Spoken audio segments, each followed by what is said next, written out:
बोल साला कहाँ लिखले बारे बोल। साला बोलबे के घर बा दवाई।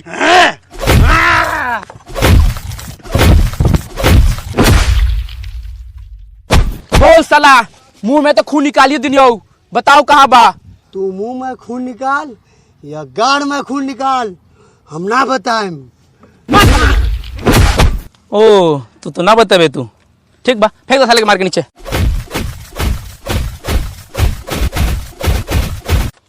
मर गेल साला लगा था चल छोड़ चल चल।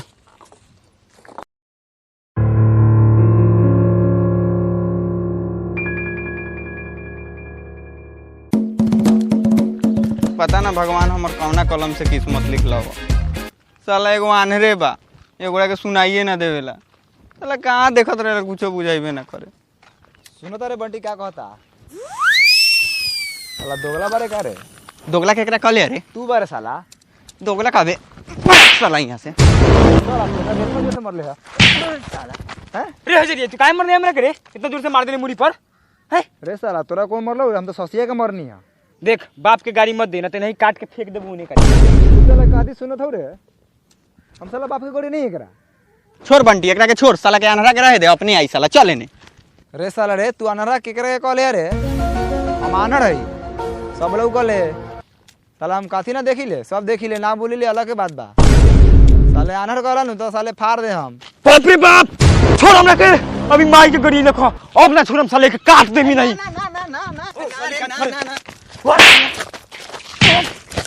रे तोरा के थोड़िए गरियावत हो पागल बारे का रे।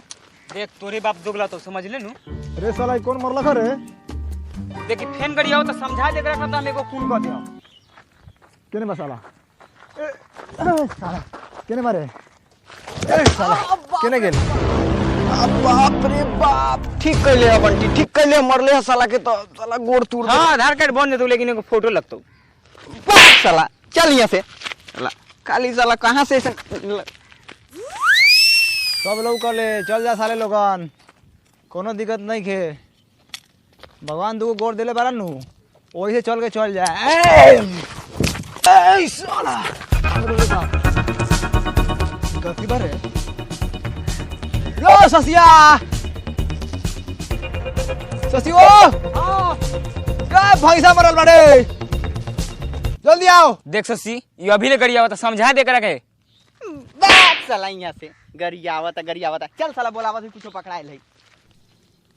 रे साला एगो सिंगो है रे ए कथी पकड़ ले बड़े रे साला उ सिंह ना रे उ दोसर कुछ है भैंसा ना आदमी नु मरल है रे।